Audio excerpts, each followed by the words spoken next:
یہ حکومت کی ذمہ داری ہے کہ وہ جتنے مزارات ان کے وہ ہیں کنٹرول میں محکمہ اوقاف کی، وہ ذمہ دار ہے حکومت.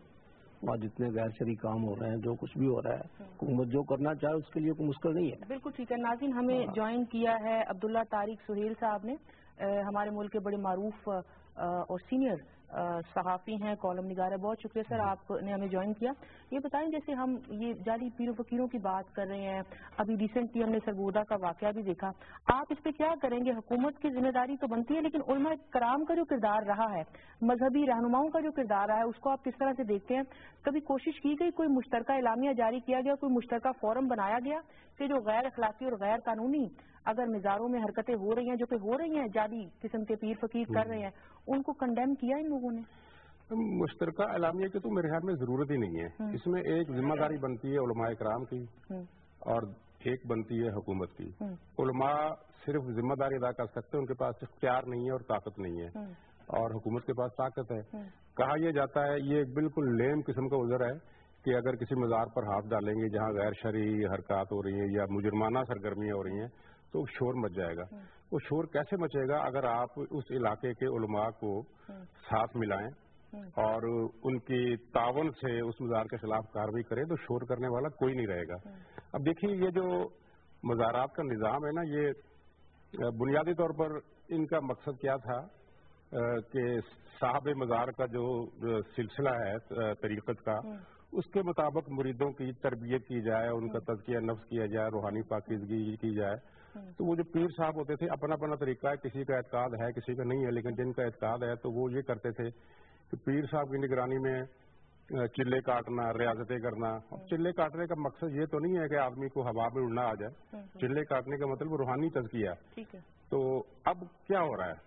چند ایک خانقاہوں کو چھوڑ کر، مثلا جیسے گلڑا شریف کی ہے یا خانپور میں سراجیہ خانقاہ بڑی مشہور ہے، اس طرح کے چند ایک خانقاہوں کو چھوڑ کر زیادہ تر جگہ پر شعبہ بازی ہو رہی ہے اور پھر ایک بزنس ہو رہا ہے. ابھی آپ تھوڑی دیر پہلے ایک بات کر رہے تھے کہ یہ جو بڑے بڑے دولت مند لوگ ہیں وہ بھی جاتے ہیں. بنیادی طور پر تو یہ تصور تھا کہ غریب آدمی کے کہیں کوئی ٹھکانہ نہیں ہوتا آسرا ملنے کا، تو وہ تبہم پرستی یا حسنی عقیدت کی بنیاد پر مزاروں پر چلا جاتا ہے کہ دعا کریں گے پوری ہو جائے گی. اس کی دو وجوہات ہے. ایک تو سائل کی طرف سے، وہ چاہے کروڑ پتی یا ارب پتی، اسے مزید کی خواہش ہے، یا اس بات کی خواہش ہے کہ جو اس کے پاس ہے وہ رہے، وہ جائے نہ. تو جب اسے یہ پتہ چلتا ہے کہ فلاں جگہ ایک بہت پہنچے ہوئے بزرگ ہے، اچھا وہ اس کا جو عقیدہ ہے وہ اسی طرف آ جاتا ہے کہ اتنا پہنچا. لوگ کہانیاں بتاتے ہیں کہ جناب اس نے فلاں کے لیے یہ کیا، فلاں کے لیے یہ کیا، یہ کہا تو یوں ہو گیا اور وہ کہا تو یہ ہو گیا. اس میں ایک تصوف کا مسئلہ ہے کہ ضروری نہیں ہے کہ وہ آدمی نیک بھی ہو، صحیح العقیدہ بھی ہو، وہ ہندو بھی ہو سکتا ہے، وہ عیسائی بھی ہو سکتا ہے، وہ کسی مذہب کا، حتیٰ کہ وہ خدا کا منکر بھی ہو سکتا ہے، لیکن وہ کچھ صلاحیتیں حاصل کر لیتا ہے جس کو ہم کہتے ہیں استدراج. تو یہ استدراج تو آپ اگر اب یورپ اور امریکہ میں چلے جائیں تو وہاں بھی آپ کو ہر طرح کا میجک، کالا علم، طرح طرح کے سلسلے، پرانے میڈیول یورپ دور کے جو جادوگر ہیں، جو وہاں کے لوکل جادوگر ہیں، انڈیا کے جادوگر، فار ایسٹ کے، ہر جگہ کے جادوگر جو ہے اس وقت ان کا امریکہ میں ہیڈ کوارٹر ہے، کیونکہ ساری دنیا سے وہاں لوگ قریب اکٹھی ہوتی ہے. جس طرح آرٹسٹوں کی، سائنسدانوں کی قریب وہاں اکٹھی ہوئی ہے، اسی طرح یہ کالے علم والوں کی بھی ٹیم وہاں یعنی قریب وہاں اکٹھی ہو گئی ہے. تو وہاں بھی لوگ ان کے پاس جاتے ہیں. تو یہاں پاکستان میں اور امریکہ میں مسئلہ کے فرق یہ ہو گیا کہ وہاں ان کو پتہ ہوتا ہے کہ یہ بلیک میجک ہے. یہاں ہم یہ سمجھ لیتے ہیں کہ جناب نہیں، یہ بہت کوئی پہنچے ہوئے بزرگ ہے، وہ جادو کے زور سے کوئی کرشمہ دکھاتا ہے اور یہ لوگ اس کی ہر بات مان لیتے ہیں اور ان سے وہ حرام کام بھی کروا لیتا ہے، ناجائز کام بھی کروا لیتا ہے اور ناجائز. اچھا، یہ ایک تو یہ ہو گیا. دوسرا، پھر کچھ فرادی جن کو کچھ اور کام نہیں ملتا وہ ایک مزار کھول لیتے ہیں. مزار کے اندر کوئی ولی پیر دفن نہیں ہوتا، کوئی بھی کسی بلکہ کسی قبر میں کچھ بھی نہیں ہوتا، صرف ایک مٹی کی گھیری ہوتی ہے اور اسے پتا ہوتا ہے کہ پولیس آئے گی تو لوگ مریدین اس کو بھگا دیں گے. یہاں علماء کی ذمہ داری لوگوں کو بتانا ہے کہ یہ غلط ہے. مولانا احمد رضا خان بریلوی صاحب کی کتابیں آپ پڑھیں تو انہوں نے اس وقت جو مزارات پر ہو رہا ہے ان سب کی ممانعت انہوں نے بڑے سخت الفاظ میں کی ہے. دوسرے مسلک کا میں نام اس لیے لے رہا کہ وہ تو نون ہے نا اس بات کی مخالفت کے لیے کہ یہاں غیر شرعی حرکات نہیں ہونی چاہیے، لیکن ایک غلط فہمی ہے کہ شاید بریلوی مسلک کے لوگ ان چیزوں کو جائز سمجھتے ہیں. ایسا نہیں ہے، بریلوی مسلک کے لوگ بھی جائز نہیں سمجھتے، لیکن وہ جو تعلیمات ہیں ان کے بزرگوں کی، وہ پیران جو پیری مریدے کا سلسلہ کرتے ہیں وہ تو اس کو پڑھتے ہیں نہ اس کا حوالہ دیتے ہیں. یہ حوالہ دینا بریلوی مکتب فکر کے علماء کی ذمہ داری ہے، وہ بتائیں. اور حکومت جو ہے وہ دیکھے جہاں جوا ہو رہا ہے، جہاں شراب ہو رہا ہے، جہاں منشیات ہو رہی ہیں، جہاں اور پتہ نہیں کیا کیا ہو رہا ہے، کچھ ایسے کام بھی ہو رہے ہیں جو بتائے نہیں جا سکتے. تو ان کو روکنے کے لیے وہ اس علاقے کے علماء سے فتویٰ لیں. فتویٰ کیا لیں؟ ان کو اپنے ساتھ لیں، ایک کمیٹی بنائے اور ان کو رپورٹ لیں اور بتائے کہ یہاں یہ کام ہو رہا ہے. بالکل. میڈم یہ بتائیں کہ ٹھیک ہے، ہم نے تو مان لیا کہ حکومتوں کے ہاتھ بندے ہوتے ہیں، جیسے نیشنل ایکشن پلان کا ذکر کیا کہ مدارس کی اصلاح احوال ہے تو شور مچ جائے گا کہ حکومت کیا کرنے جا رہی ہے، لیکن اس کے باوجود حکومتوں کی ذمہ داری ہے کچھ نہ کچھ ہمیں کاوش ہوتی تو نظر آئے نا. اب محکمہ اوقاف موجود ہے، اگر پنجابی کی بات کر لی جائے، وزارت اوقاف بھی موجود ہے. 9 سال سے پنجاب میں تو آپ کی حکومت ہے نا، 4 سال سے سینٹر میں ہے. کیا ایفرٹ کی گئی ابھی تک؟ کچھ اصلاح احوال کی بہتری کی کوششیں کی ہیں آپ نے؟ اچھے معتبر علماء کرام ان چیزوں کو پسند نہیں کرتے، ان کو ساتھ لے کے کوئی لائعمل حکومت بھی بنا سکتی تھی. دیکھیں لبنہ، بالکل بنانا چاہیے اور حکومت کی ذمہ داری بھی بنتی ہے، لیکن نہیں بن رہی ہے. دیکھیں یہ جو لاؤڈ سپیکرز اور نیشنل ایکشن پلان کا حصہ ہے، یہ سب اٹس پارٹ آف اٹ نا. لیکن میں یہ بات کہتی ہوں کہ حکومت کا، میں نہیں اس سے یہ نہیں میں کہہ رہی کہ وہ اپنی ذمہ داری سے دستبردار ہو سکتے ہیں، لیکن میں ایک بات کہتی ہوں کہ دیکھیں علماء اکرام کا آپس میں بھی تو کوئی مجھے کوہیژن نظر سچ نہیں آتی، ان میں آپس میں بھی کوئی وہ نہیں ہے. یہ اس بات پہ کیوں نہیں کس دن بیٹھ کے انہوں نے یہ کہا ہے کہ ہم اب لوگوں کی بہتری کے لیے ہم یہ بیٹھ کے اس بات کو ڈسکس کرتے ہیں اور حکومت کے ساتھ مذاکرات کرتے ہیں کہ یہ ان مزارات کو اور ان کو دیکھیں. میں یہ نہیں کہہ رہی، کچھ تو جینون ہے.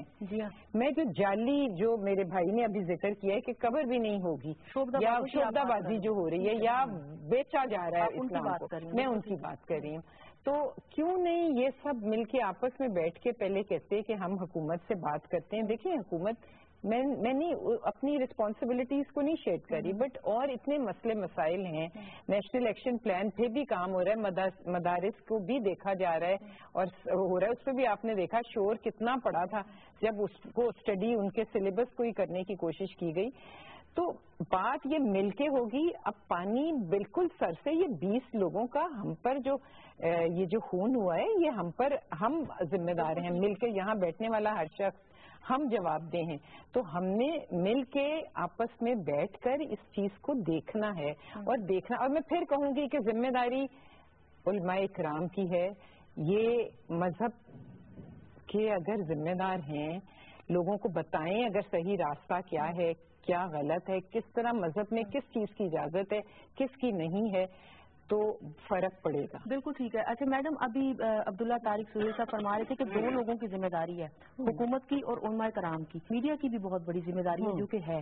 میڈیا کا کیا کردار آپ دیکھتی ہیں؟ الیکٹرانک میڈیا پہ ٹھیک ہے اشتہارات نہیں چل رہے، کوئی پبلسٹی نہیں کی جا رہی ایسے لوگوں کی، لیکن جب قسمت کا حال سے متعلق پروگرام ہو رہے ہیں، ستاروں کی چال بتائی جا رہی ہے، ذائقے بنائے جا رہے ہیں، آپ کی شادی کب ہوگی، آپ کی اولاد کیسے ہوگی، بالکل وہ بتا رہا. ہم پرچار نہیں کر رہے ان نظریات کا، اس آئیڈیالوجی کو پروموٹ نہیں کر رہے. دیکھیں اس کا ایک جواب تو یہ ہے کہ اس دیش میں جہاں اقبال کہتا ہے کہ ستارہ کیا میری تقدیر کی خبر دے گا، وہ خود فراخی افلاق میں خوار و زبوں، ایسی قوم کے لوگوں میں میں کہتی ہوں کہ ان کی روحیں بھی روتی ہوں گی کہ یہاں پہ اگر 15 چینل صبح چل رہے ہیں، 10 پہ میں خود دیکھ کے آئی ہوں، ایک پہ قسمت کا حال بتایا جا رہا ہے، ایک پہ جنات کے حوالے سے پروگرام کیا جا رہا ہے، 8 ایک ڈرامے چل رہے ہیں جن کے اندر وہ خواتین کی طلاقیں ہو رہی ہیں، جن کرا رہے ہیں اور جادو ہو رہا ہے، میجک پہ چل رہے ہیں ڈرامے، اور وہ بہت سارے سادہ لوگ دیکھ رہے ہیں،